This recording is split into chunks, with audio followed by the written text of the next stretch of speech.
el reino místico de la muerte. Es un tema que es fascinante.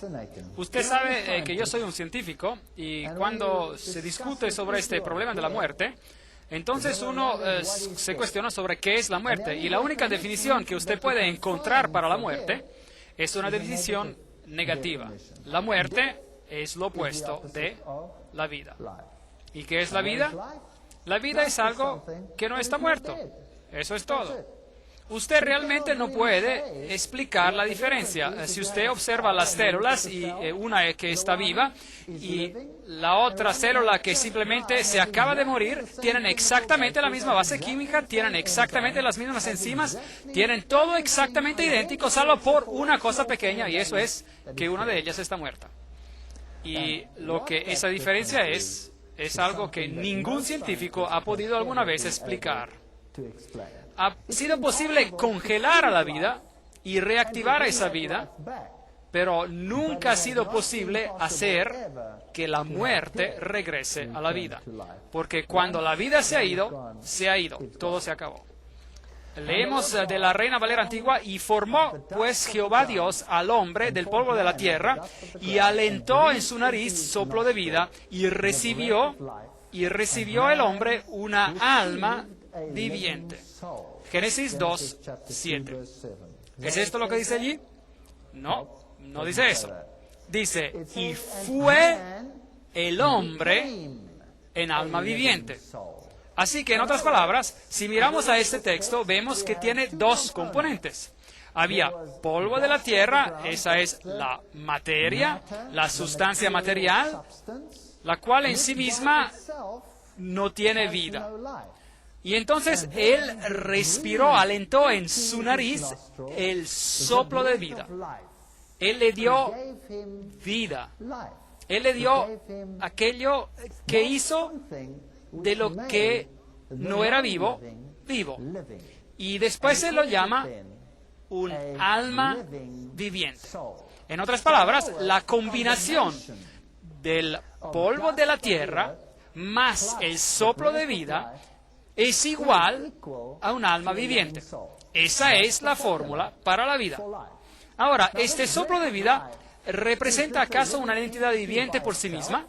¿Es esto algo que existe en otro mundo, que flota vagando y es una entidad viviente que tiene inteligencia y capacidad de pensar? ¿O es meramente ese soplo, en hebreo ruaj, el fuego, el metabolismo, ese algo que lo hace a uno un ser viviente? Esta es una pregunta muy importante. Ahora, la Biblia dice que uno no recibe un alma viviente, sino que cuando esta combinación ocurre, usted se convierte en alma viviente. Así que aliento, neshama, en hebreo, es aliento, espíritu. La respiración del hombre, el espíritu del hombre. Así que la palabra respiración es a menudo usada intercambiablemente con la palabra espíritu, ruaj, en hebreo.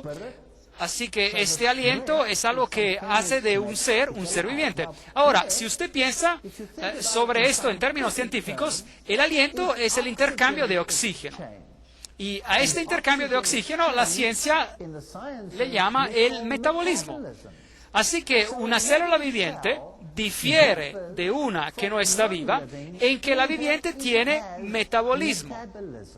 Hay algo que ocurre en la célula a nivel químico y nadie puede reproducir ese proceso cuando la chispa del metabolismo se ha ido. Ningún científico puede crear la vida. Él puede reunir a todas las sustancias, toda la materia, pero él no puede producir a la vida. Así que ese aliento, esa chispa del metabolismo, es algo que viene de Dios. Cada ser que respira, eso es exactamente lo que significa el término espíritu. En la concordancia inglesa de Strong, la palabra hebrea 07307, ruaj, es una palabra que se traduce como espíritu, viento, respiración, mente, ímpetu, aire, enojo, fresco. Eso es que te hace ser vivo.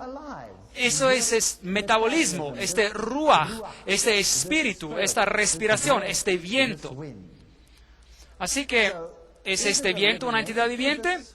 ¿O es más bien el individuo que se constituye como tal cuando él es combinado con el polvo y este ruaj, y así él se vuelve un ser viviente? Bien, la fórmula dice, él se vuelve en alma viviente, en un nefesh en hebreo, que significa alma, vida, persona, mente, criatura, cuerpo del sujeto. Usted se vuelve en usted mismo. Esto es lo que significa. Ahí tenemos las definiciones directamente de la concordancia de las palabras hebreas. Así que cuando usted está en vida, usted es una nefesh viviente. Usted es nefesh. Usted es un alma viviente. Usted es esa entidad. Usted no está hecho de dos entidades. Usted es una entidad. Y mandó Jehová Dios al hombre, diciendo, de todo árbol del huerto podrás comer, mas del árbol de la ciencia del bien y del mal no comerás. Porque el día de que comieres, ciertamente morirás. Génesis 2, 16, 17. Ahora, ¿qué significa eso? Querrá decir el texto que en el día que comiera de la fruta, usted será separado de sí mismo e irá y vivirá eternamente en una nube en forma de su espíritu. ¿O significa que los dos se separarán? El nefesh se desintegrará de nuevo en la materia y Dios toma su ruaj, su vida, su espíritu que Él le dio, lo que le dio vida, Él lo retira y regresa a Él. ¿Y qué queda entonces? Polvo. Eso es todo. Así es eso. Eso es todo. Y es muy importante que nosotros entendamos este asunto. Y esto es lo que la Biblia realmente dice. Pero el diablo dijo algo diferente. La mentira del diablo. No moriréis. Génesis 3:4. Entonces, Dios dice, ciertamente morirás. Y morirás, morir significa no vivir. ¿Es correcto o incorrecto? Correcto. Pero el diablo dice, no, usted ciertamente no morirá. Lo que realmente quiere decir es que usted seguirá viviendo. Ahora, dígame, en el mundo hoy en día, ¿qué se cree? ¿Qué usted cree? ¿Se cree que usted morirá o que usted vivirá para siempre? Si usted ha sido malo, usted va a un lugar caliente, pero si usted ha sido bueno, usted va a un buen lugar. ¿No es acaso esto lo que el mundo cree? Así que, en otras palabras, el asunto no está tan mal, porque lo que ocurre es que uno se deshace de este cuerpo, pero yo continúo viviendo. ¿Cuál es la gran diferencia? ¿Cuál es la gran diferencia? De todos modos, yo viviré eternamente. Pero Dios dijo que morirás, y el diablo dijo, no moriréis. Así que uno de ellos está mintiendo y uno de ellos está diciendo la verdad. Romanos 6:23 dice, la paga del pecado es muerte. Muerte. Y Génesis 3:5 dice, mas sabe Dios que el día que comieres de él serán abiertos vuestros ojos y seréis como dioses. Una mejoría. Así que el diablo promete que cuando usted muera, o cuando usted come de la fruta, usted no morirá, sino que usted tendrá la vida eterna y usted se convertirá en más grande y más bueno y mayor y será como Dios. Esto es algo llamativo. Y hay muchas religiones que creen en exactamente eso. Si usted, por ejemplo, toma el hinduismo, entonces usted no se muere. Usted simplemente sigue en el mundo de los espíritus y usted regresa de nuevo y usted mejora continuamente y continuamente una y otra vez. Y usted se limpia del karma de su pasado y por fin usted alcanza un estado de divinidad y usted se transforma en un Dios viviente. Y usted puede ser adorado en esta tierra. Ellos les rinde culto todo el tiempo. ¿No es así? La enseñanza de ellos, usted se vierte en más grande y bueno y mejor. Entonces mi pregunta es, si esto fuera cierto, ¿por qué es que las condiciones de vida están volviéndose cada vez peor si todos ellos se libran de su karma y de todos estos millones de años y están mejorando más y más y más? Entonces ellos parecen no estar logrando mucho al respecto, ¿verdad? Yo no creo que están logrando mucho para nada. Así que sus ojos se abrirán y seréis como dioses, sabiendo lo bueno y lo malo. Génesis 3:5. Así que el diablo dijo algo y hoy en día todo el mundo cree en esa mentira en vez de creer en lo que Dios dice. Vosotros sois de vuestro padre el diablo y los deseos de vuestro padre queréis hacer. Él ha sido homicida desde el principio y no ha permanecido en la verdad, porque no hay verdad en él. Cuando habla mentira, de suyo habla, pues es mentiroso y padre de mentira. Juan 8:44. Bien, la Biblia no escatima las palabras acerca de quién de los dos habló la verdad allí en el Edén. Dios dijo, morirás. Y lo que eso significa es que si la vida, la entidad viviente, consistía del polvo y de la tierra y el espíritu del ruaj, de la respiración, de la chispa de vida, del proceso metabólico, Dios lo retira, entonces usted deja de existir. Usted se muere, usted se vierte en solo polvo. Pero el diablo dice, no, usted continuará viviendo, usted nunca morirá. De hecho, usted será como Dios. Yo soy el Dios de Abraham, el Dios de Isaac, el Dios de Jacob. Dios no es un Dios de muertos, sino de vivos. Mateo 22:32. Leamos otro verso. Marcos 12:27. Él no es Dios de muertos, mas Dios de vivos. Así que vosotros mucho erráis. Porque Dios no es Dios de muertos, leemos en Lucas 20:38, sino de vivos, pues para Él todos viven. Ahora, esto es fascinante. Así que Dios dice que Él es el Dios de los vivientes. Ahora, Él incluso menciona algunos nombres. Abraham, Isaac y Jacob. ¿Están ellos ahora vivos o muertos? Ellos están muertos. Ellos han muerto. Pero Dios los considera como si estuvieran vivos. ¿Significa eso acaso que ellos ahora están en vida como entidades espirituales o significa que en Cristo ellos están vivos? En Cristo hay vida eterna para ellos.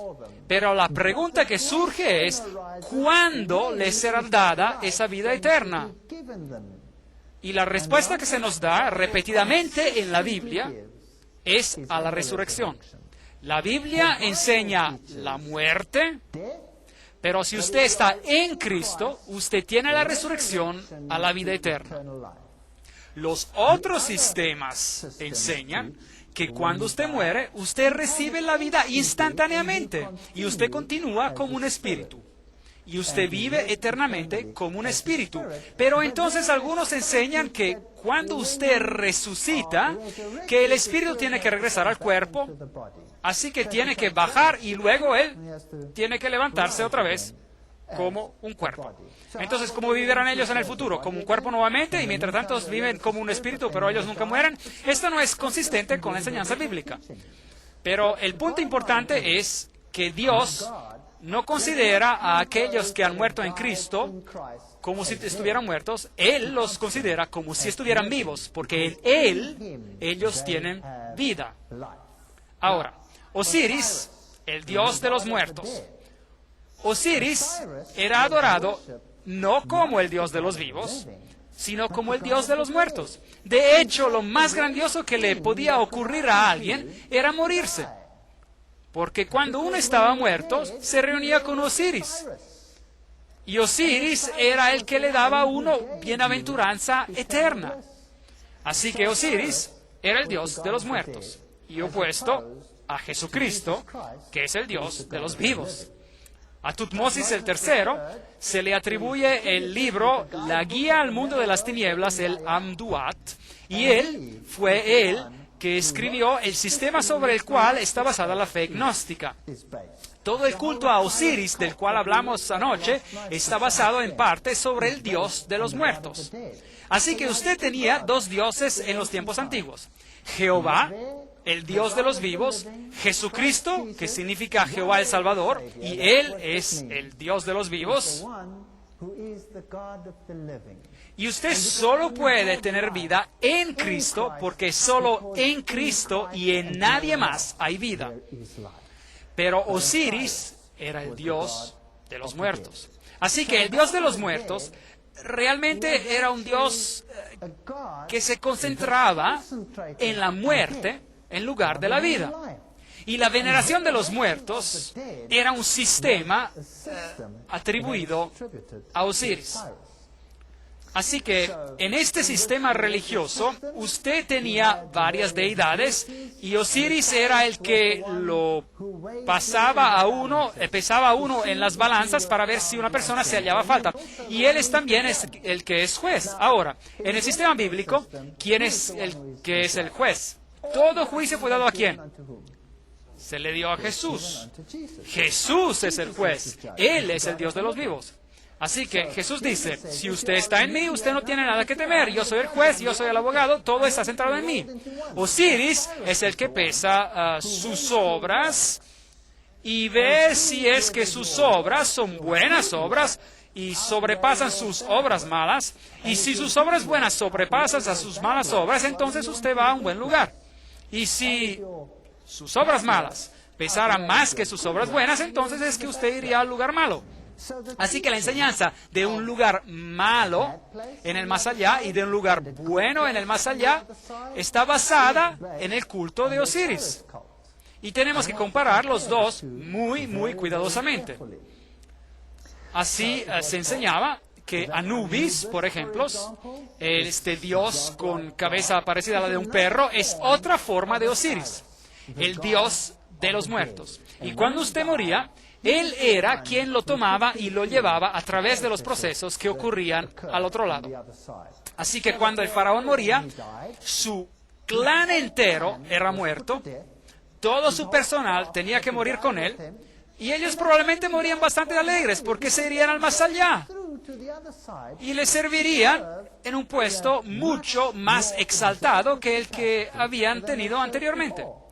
Así que ellos no tenían miedo. Nosotros tenemos religiones hoy en día donde se preparan a las personas para hacer todo tipo de cosas para entrar en este estado de dicha eterna. Incluso dinamitarse a sí mismos para conseguir este estado sublime de dicha. Ellos no tienen conocimiento de las enseñanzas de las Escrituras con respecto a esto, o si no, ellos nunca harían una cosa tan absurda. Así que después de la muerte, les era enseñado que la vida continuaba de la misma manera que la vida anterior, pero sin las cargas. Y uno continuaba felizmente en esa vida futura, pero la veneración y la consulta de los muertos son prohibidas en las Escrituras. Deuteronomio 18, 10, 12 nos dice, no sea hallado en ti quien haga pasar su hijo o su hija por el fuego. Dígame, ¿hay religiones hoy en día que caminan en el fuego? ¿Sí o no? Absolutamente sí.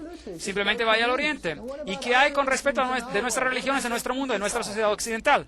¿Sabían ustedes que en el proceso de capacitación de las grandes industrias de hoy en día, el pasar sobre el fuego es muy común? Como hay entrenadores mentales de la nueva era que lo entrenan a uno para tomar posiciones de autoridad dentro del mundo de los negocios y ellos lo llevan a caminar sobre fuego repetidamente y así usted supera estos miedos. Esto es algo que Dios prohíbe. Sigue el texto. Ni quien practique adivinación, ni agorero, ni sortílego, ni hechicero. Hoy en día se mira favorablemente a Harry Potter y a sus amigos, ¿correcto? Él es ser un mago o una bruja. Ni encantador, ni adivino, ni mago, ni quien consulte a los muertos, porque es abominable para Jehová cualquiera que hace estas cosas. Y por estas cosas abominables, Jehová, tu Dios, expulsa a estas naciones de tu presencia. Deuteronomio 18, 10 a 12. Increíble. Ahora, si usted fuera exaltado tan favorablemente y tan espiritual y tan cerca de Dios y tan maravillosos, y si usted estuviera muerto, entonces, ¿por qué Dios dice que no es permitido hablar con cualquiera de estos o comunicarse con el mundo espiritual en el más allá? ¿Por qué no es permitido ser un mago? ¿Por qué no es permitido hacer estas cosas? ¿Por qué no? Porque cuando uno está muerto, usted queda totalmente muerto. Entonces, ¿quién está actuando la parte del vivo cuando usted está realmente muerto? ¿Quién es ese entonces? Debe de ser Satanás, el engañador y las fuerzas demoníacas. Así que cuando usted llama los nombres de estos muertos, usted no está llamando a los espíritus de sus difuntos. Usted realmente está llamando a los espíritus de demonios. Y ellos no tienen ningún problema para personificar a aquellos que vivieron antes de nosotros. Cualquiera que entrara en contacto con una persona muerta o con una tumba era considerada inmunda y no podía tomar parte en el culto del templo. Ahora, eso no significa que si alguien en su familia se moría, que usted no podía enterrarlo, porque ellos enterraban a sus muertos. Ellos enterraron a Abraham, ellos enterraron a Isaac, ellos enterraron a Jacob, ellos llevaron los huesos de José con ellos de regreso a la tierra prometida. Así que no tiene nada que ver con enterrar a sus muertos o algo así, o de rendir los últimos homenajes a alguien que ha fallecido, o para mostrar el pesar con aquellos que están llorando. Esto tiene que ver con la veneración, tiene que ver con la adoración. Así que Dios separó los sistemas de culto que involucraban a los muertos, los alejó tanto como el este está alejado del oeste, tanto así Él separó estos sistemas de su sistema de culto. No debería de haber absolutamente ninguna duda acerca de cuál veneración de los muertos. En absoluto, los dos tenían que estar totalmente separados. Así que Dios dijo, nadie entrará en mi templo a rendir culto de adoración sobre los cuerpos muertos. Eso no significa que usted no puede enterrar a alguien que ha muerto. Yo no estoy hablando sobre esto. Se está hablando sobre la adoración. Quien quiera que toque a alguien muerto a espada en el campo, o un cuerpo muerto, o los huesos de un hombre, o una tumba, será inmundo por 7 días. Números 19, 16. Así que usted no debería entrar en contacto con las tumbas. ¿A qué se debe esto? ¿Por qué hizo Dios una distinción tan estricta sobre esto? Porque el paganismo cree en la veneración de los muertos. En África, de donde yo soy, todas las grandes religiones son basadas únicamente en la veneración de los muertos. Es a través de los difuntos o antepasados que todos son adorados, incluyendo a Cristo. El catolicismo caza como un guante a la mano con ese tipo de adoración, porque el catolicismo enseña la veneración de los muertos, la veneración de los santos, un santo con este nombre, un santo con otro nombre, y el otro santo, y quien quiera de estos santos. Y usted llega a Dios a través del santo. Ahora, en el sistema africano, usted llega a Dios a través de sus antepasados. En la India, en la cultura hindú, usted hace exactamente la misma cosa. Esto está basado en el paganismo. Eso es todo lo que ellos conocen. Por eso que Dios hizo una distinción muy clara y dijo, escuchen, no hay ninguna veneración de los muertos. De hecho, yo quiero que usted no tenga nada que ver con esto. Usted no puede entrar en contacto con estas entidades de los muertos y presumir que ellos actúen en su beneficio, porque ellos están muertos, y muerto está totalmente muerto. Jehová dijo a Moisés, habla a los sacerdotes hijos de Aarón y diles que no se contaminen por un muerto en sus pueblos. Levíticos 21:1. Distinciones muy claras, pero el mundo hoy no cree en la muerte de los muertos. Ellos creen en la mentira que el diablo dijo. Y ellos creen en que la vida continúa después de la muerte. Algunos están supuestamente en la dicha, son los que usted supuestamente contacta. Pero la Biblia dice, ninguno de ellos, el contacto con cualquiera de ellos es equivalente a la brujería. Es equivalente a brujería. Ahora, démosle una mirada a las catedrales del mundo hoy en día. Las catedrales del mundo hoy en día están todas construidas en los antiguos lugares de los cultos paganos. Ninguna catedral puede estar sin cuerpos muertos y tumbas. O de lo contrario, no es una catedral. Una catedral es de hecho una funeraria, es un cementerio. Y Dios dijo, usted no ha de entrar en contacto con las tumbas de los muertos cuando usted viene a rendirme culto. Manténgase apartados del templo durante 7 días. Usted puede llorar a su difunto, está bien, pero no venga a mi templo. Estoy haciendo una diferencia entre el paganismo y el Dios de los vivos. Yo no soy el Dios de los muertos. Yo soy el Dios de los vivos. Manténganse separados de estas prácticas. Yo soy tu Dios. Adórenme a mí. No me rindan culto a través de los huesos de hombres muertos. Bien, las catedrales no solo son los antiguos lugares de los cultos paganos. Todas las grandes catedrales antiguas, la Catedral de Notre Dame en París, la de Saint Paul en Londres, Todas esas catedrales han sido construidas sobre lugares donde se celebran los antiguos cultos paganos. Y ellas fueron todas construidas exactamente de la misma manera como se lo hacía en el sistema druídico. Se solía tener un conducto de piedras con pilares gigantes que conducían a un círculo central, en donde se encontraba una piedra central, que es el círculo con un punto en el medio, el antiguo símbolo sexual pagano, de unificación entre las dos deidades, el varón y la hembra, y la propagación de vida a través del rito de fertilidad. Es bastante extraño. Ahora, las antiguas catedrales son construidas exactamente de la misma manera. Estos pilares que usted puede ver, o sea, los pilares gigantes en las catedrales de hoy representan a estas piedras antiguas. Y en las catedrales antiguas del pasado, usted tenía siempre por detrás un jardín redondo con una piedra en el centro, como en el sistema druídico. Y muchas de las catedrales de hoy en día todavía lo tienen. Así que mientras usted mira hacia lo largo del pasillo, usted ingresaba al círculo al final del pasillo. Estos grandes pilares a cada lado representan el canal del sol y ellos están también construidos de esa manera. Y usted al caminar a través de ellos, y usted atraviesa el ciclo de la regeneración en la escena sexual oculta de la arboleda redonda, donde se encuentra oculto su dios, cualquiera de sus dioses, el dios Pan, o el dios de los bosques Diana, o algunos de ellos. Y mientras usted camina a través del pasillo, entonces usted está caminando sobre los cuerpos de hombres. Y esto es necromancia. Este es el antiguo sistema druídico.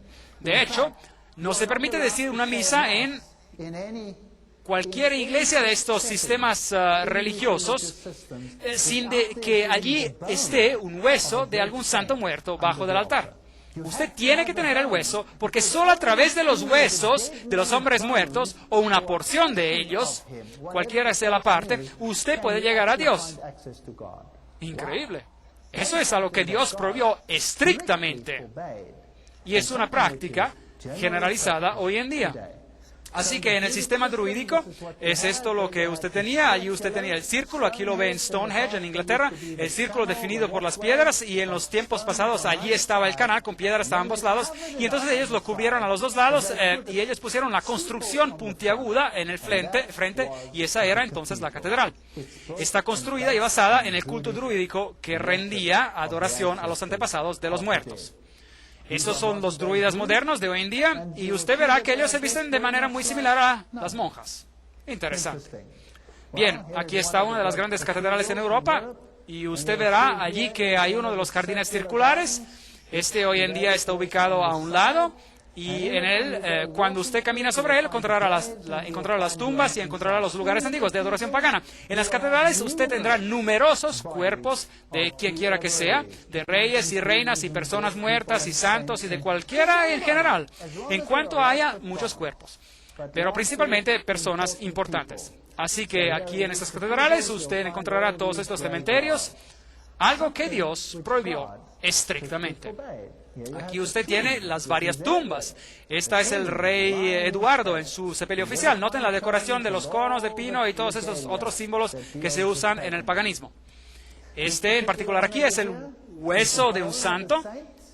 Yo he estado en muchísimas catedrales y yo siempre me he preguntado, ¿quién es el santo en particular que está debajo al altar?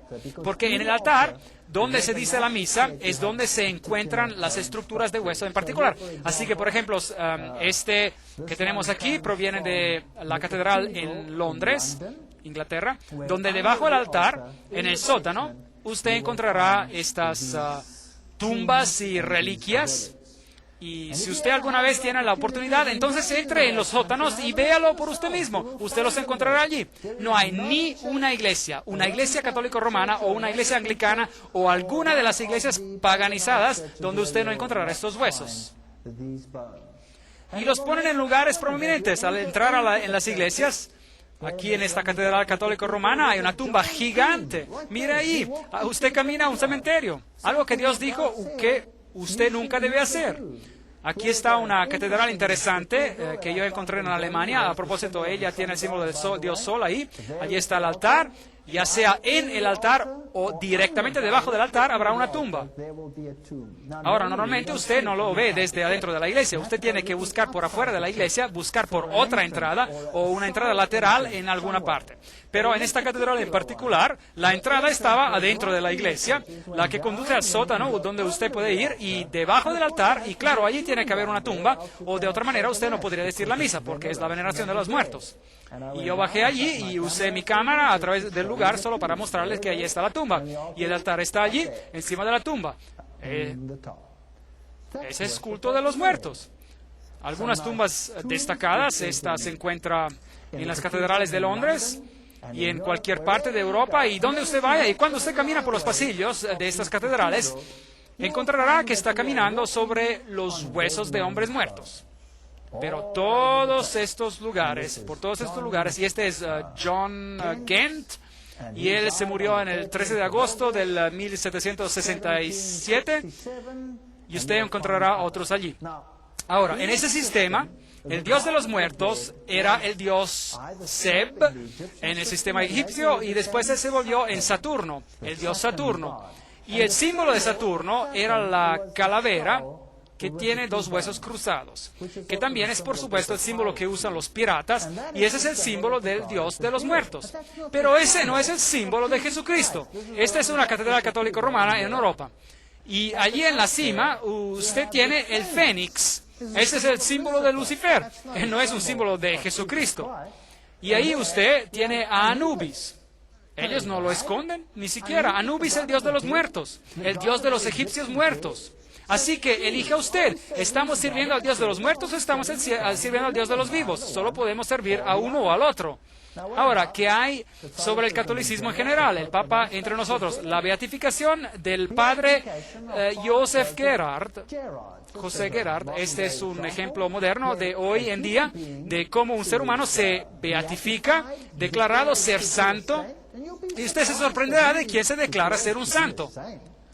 Cualquiera que hace algo por Roma se le declara para ser un santo. Ellos están actualmente discutiendo la beatificación de Conrad Ardinal. Increíble. Pronto usted podrá también honrarle a él.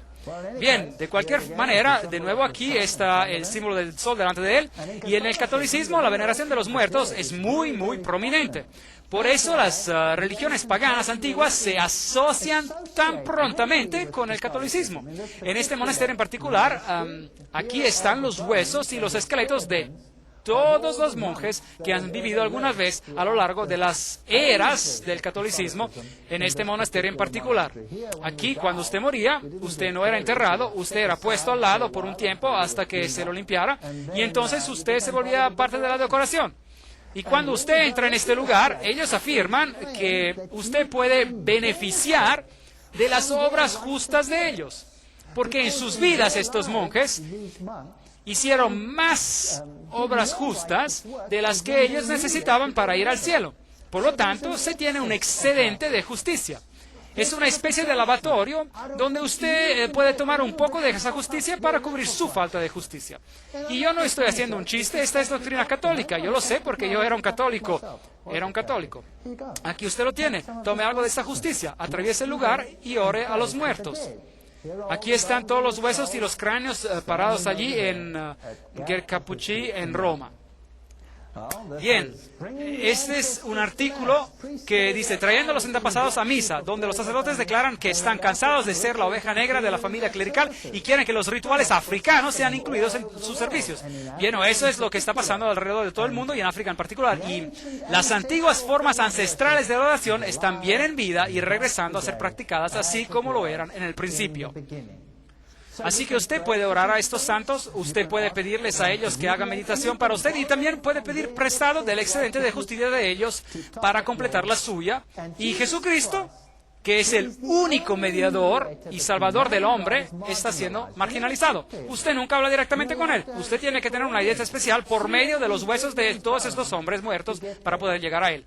Ahora, cuando usted va al Islam, es exactamente la misma religión. El Islam es también la veneración de los muertos. Y es exactamente igual que el catolicismo en este sentido. Y es por eso que detrás de las escenas no hay ningún problema entre las religiones. Esta es la famosa mezquita Ayat en Siria. la mezquita más antigua. Y a propósito, esta es la mezquita que el Papa escogió para pedir su disculpa por todos los hechos que pasaron en el pasado en el nombre de la religión. Y yo estuve enfrente de esta mezquita y yo quedé asombrado al ver lo que hacían allí. Aquí usted puede ver a los musulmanes que oran frente a este sepulcro en particular. Este es un sepulcro fascinante, porque en ese sepulcro en particular, en la mezquita de Umdayat, yace el cuerpo de un personaje interesante. Y de hecho, no es el cuerpo entero, sino simplemente es la cabeza de esa persona en particular que está en alguna parte de allí enterrada bajo uno de estos pilares. Y eso es lo que hace que esta mezquita sea un lugar de adoración. ¿Alguien sabe de quién es la cabeza que está en esta mezquita? Juan el Bautista. Ahora, usted podría asombrarse al oír de que Juan el Bautista, que es venerado por los cristianos, tendría que estar aquí en esta mezquita y venerado por los musulmanes, y ellos creen que encuentran una gracia especial que proviene de la cabeza de Juan el Bautista. Bien, el Papa estuvo aquí y por supuesto también le rindió el homenaje especial a este cráneo en particular que está allí, y yo no sé si esa es realmente la cabeza de Juan el Bautista. Afortunadamente, la Iglesia Católica Romana no está totalmente desprovista de este privilegio, porque ellos tienen el brazo de Juan el Bautista en una de sus catedrales en Estambul, Turquía. Así que entre ellos dos quizás puedan completar el resto de las partes que le faltan, yo no sé. Pero ¿no es eso triste? Que se tenga este ritual de orar a los muertos. Pues polvo eres, y al polvo volverás. Génesis 3:19. En Adán todos mueren. Primera de Corintios 15:22. Así que toda la humanidad que estaba en Adán está sujeta a la muerte. Este es el hecho. Y la muerte es ausencia de vida. Uno está muerto. Formó pues Jehová al hombre del polvo de la tierra y alentó en su nariz soplo de vida y fue el hombre en alma viviente. Génesis 2:7, Reina Valera Antigua. Y el polvo se torna a la tierra como él era, y el espíritu se vuelve a Dios que lo dio. Regresa a Dios, y no es la entidad que se regresa, es el ruaj, la respiración, el principio de la vida que vuelve a Dios, y entonces uno deja de vivir. El texto lo encontramos en Eclesiastés 12:7. Leemos ahora en Job 27:3 de la Nueva Versión Internacional, y dice: que mientras haya vida en mí y aliento divino en mi nariz. En inglés la frase aliento divino se tradujo como el Espíritu de Dios. Este es el paralelismo hebreo que iguala la respiración y el Espíritu como uno. En otras palabras, él está diciendo, esta es la situación y esta es la situación. Repitiendo el concepto en otras palabras. El paralelismo hebreo, como nosotros también hemos visto en la concordancia, identifica este elemento dador de vida, el espíritu, con la respiración, con el elemento dador de vida por parte de Dios. Mientras haya vida en mí.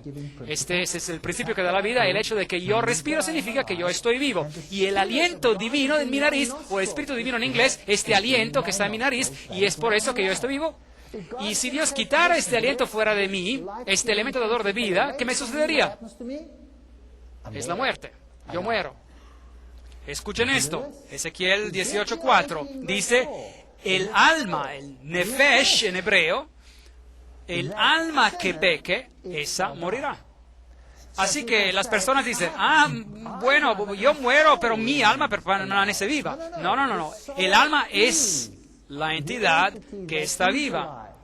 Y esa es el cuerpo más el ruaj, más el espíritu. Y cuando yo muero en el pecado, yo muero. El alma, el nefesh, la entidad viviente, muere, deja de existir. Así que el alma no es una entidad separada que va y se sienta en la nube de la dicha y toca el arpa.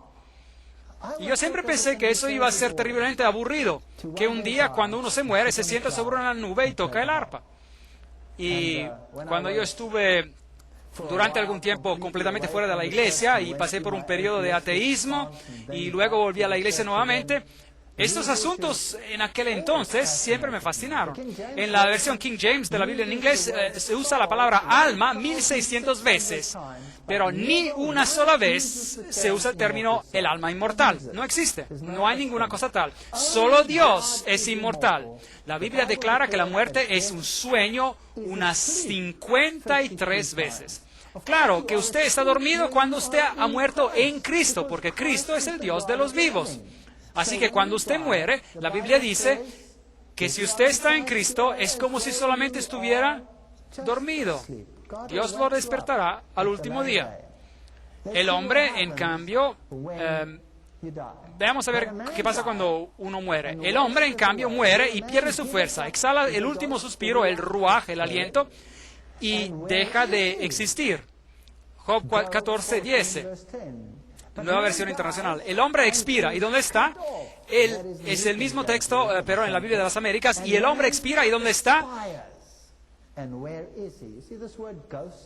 Usted allí encuentra la palabra suspiro en la traducción anterior, y que se traduce como expirar. La traducción de este versículo es muy buena, así que sea cuidadoso con la versión de la Biblia que usted escoja. La palabra expirar allí es exhalar su último aliento, ¿correcto? Él exhala su último aliento, así que su aliento se va de él, el elemento dador de vida se va de él. En hebreo, la palabra morir es kavá, quiere decir morir, exhalar, el suspiro, muerto, perecer, expirar, estar a punto de morir. Eso es lo que significa. ¿Y cuánto tiempo esa persona permanecerá en ese estado? Job 14:12. Mientras exista el cielo, no despertará ni se levantará de su sueño. Esa es la enseñanza de la Biblia. Cuando uno muere, es parecido a un estado de sueño.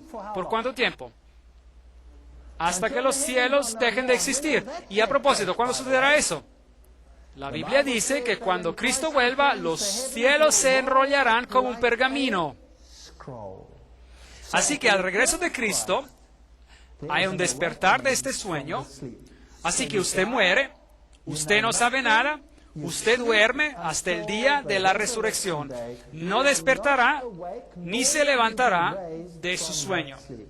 Démosle una mirada al ejemplo práctico que Jesús nos dejó en Juan 11:11. Nuestro amigo Lázaro duerme. Lázaro era un amigo de Jesucristo. Jesucristo era un amigo de Lázaro. Nuestro amigo Lázaro duerme, pero yo voy para despertarlo de su sueño. Ahora los discípulos pensaron, él se refiere a Lázaro que está enfermo y que ahora está durmiendo. Señor, si duerme, sanará. Jesús decía esto de la muerte de Lázaro, pero Jesús lo llamó un sueño. Pero ellos pensaron que hablaba del reposar del sueño. Entonces Jesús les dijo claramente, Lázaro ha muerto. Ven, Lázaro está muerto. Para Cristo, ¿qué es? ¿Lázaro qué es? Está dormido, porque Cristo es el Dios de los vivos, no es el Dios de los muertos. Así que allí él se encontraba dormido. ¿Y qué hay con respecto a Abraham? Para Cristo, ¿cómo está Abraham? Durmiendo. Así que de eso se trata. Así que Lázaro estaba muerto, pero para Cristo estaba solo dormido. Dios no se olvida de los muertos, ellos están en Cristo.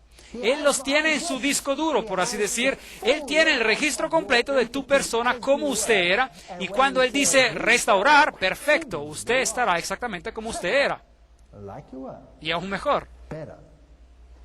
Jesús, Señor, si hubieras estado aquí, mi hermano no habría muerto. Juan 11:21. Así que ahora, cuando Jesús viene a Lázaro, Él es confrontado por María, que le dice, si tú hubieras estado aquí, él no hubiera muerto. Tu hermano resucitará. Juan 11:23. Jesús la consuela y le dice, ¿cuál es tu problema? ¿No tienes fe? Tu hermano resucitará nuevamente. Y escuchamos la respuesta de ella. Ella dice, Juan 11:24, yo sé que Él está en los cielos ahora y un día vendrá otra vez y regresará a su cuerpo en la resurrección. ¿Es esto lo que dice allí? No, dice, yo sé que resucitará en la resurrección en el día final. Así que, ¿cuál es la enseñanza bíblica con respecto a la muerte? Lo que la Biblia enseña acerca de la muerte es que cuando usted muere, está en un estado de sueño, de total inconsciencia, pero Cristo le resucitará en el día postrero. Y para demostrar que Cristo tiene el poder sobre la muerte, Él resucitó a Lázaro de entre los muertos. Señor, hiede ya porque lleva 4 días. Juan 11:39. Pero Jesús le dice, Lázaro, ven fuera. Y Lázaro salió y dijo, Señor, ¿por qué me llamaste? Yo la estaba pasando muy bien en el cielo. No hay nada de eso en la Biblia. Lázaro continúa con su vida como si hubiese despertado de su dormir. No hay ninguna duda sobre el hecho de que él no había subido al cielo o ido a algún otro sitio en este lapso de tiempo. Y cuando tus días se hayan cumplido y duermas con tus padres. 2 Samuel 7:12. A Daniel le dijo, lean en el último versículo del libro de Daniel, y le dice, Daniel, tú reposarás y te levantarás para recibir tu heredad al fin de los días. Daniel 12:13. Todos ellos están durmiendo en Cristo.